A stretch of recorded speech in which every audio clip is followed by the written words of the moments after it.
Unknown Part 1.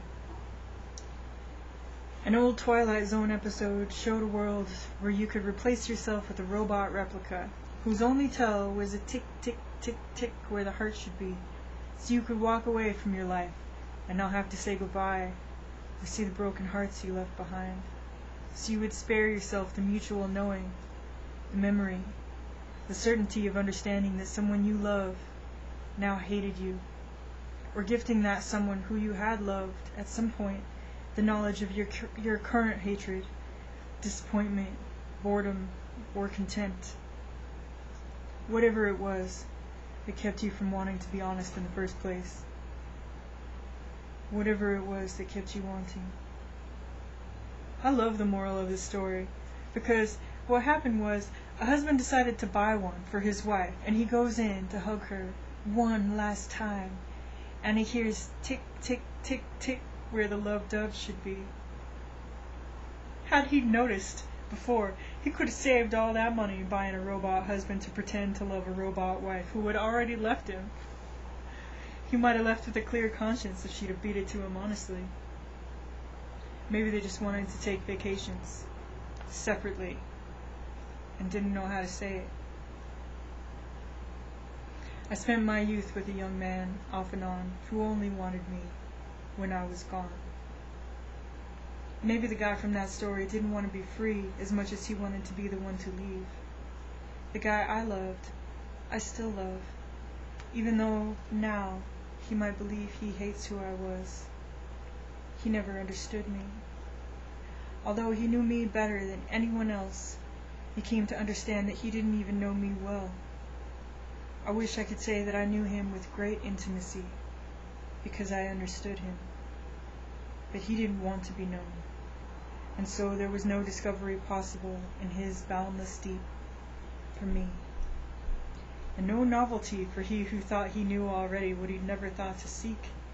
We could not rest in our mutual possession, content to belong. We thought we wanted conquest, because we didn't have a better word for freedom, insecurity, and didn't know how to ask for one. Interest in another is the gift. Time and attention take up space. It can be bought, quantified, but real curiosity is the only thing. It understands its limits. It asks for help to overcome them. It wonders aloud, like a chick, demanding, feed me, needy, always hungry for more, asking, because it knows that it doesn't know, and that it wants to. Maybe on the other side of Twilight, that story couple met over pina coladas and rain as loud as static, and had a good laugh, and a long talk, like they had never had before they knew that the other was interesting. Maybe we were conquistadors, or maybe what we call novelty is really matching a willingness to share with excitement to receive, however finite it might be on either side. Maybe our words and relations were less joyful revelations than inheritances, enforced, or we just didn't know that we didn't know that yet. Maybe we were just a bad fit. We couldn't see it for all the love, the need, the projection. Just didn't know how to fix it, even though we both obviously wanted to. Even that much isn't always true. We were lucky in one another that way. Blessed little cursing baby seabirds. The best advice I ever got was from a stranger on Twitter. She said, "Never waste your time trying to explain who you are to people who are committed to misunderstanding you." I wish I had heard this sooner, because there are people who will lean in to hug you reluctantly, even though it was their move, fully expecting to hear a tick, tick, tick, tick. People for whom touch is the pretense of mere acquisition. People who are not really listening. True conquistadors call novelty their excitement, regardless of the other's will, and often in spite of it. Now, I think we were kids, floating in open ocean, mostly exploring.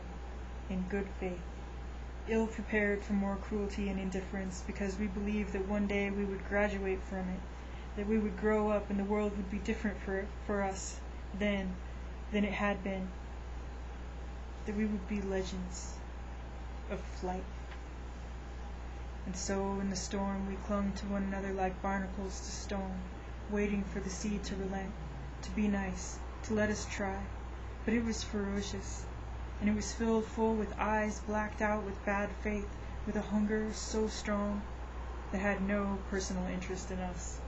They couldn't wait to watch us try to eat each other, should the salty wind get rough enough, as if they had known all along what we were made of, even though they didn't. We learned to swim, our big hot hearts beating back against the cold watery wind, and then we flew alone.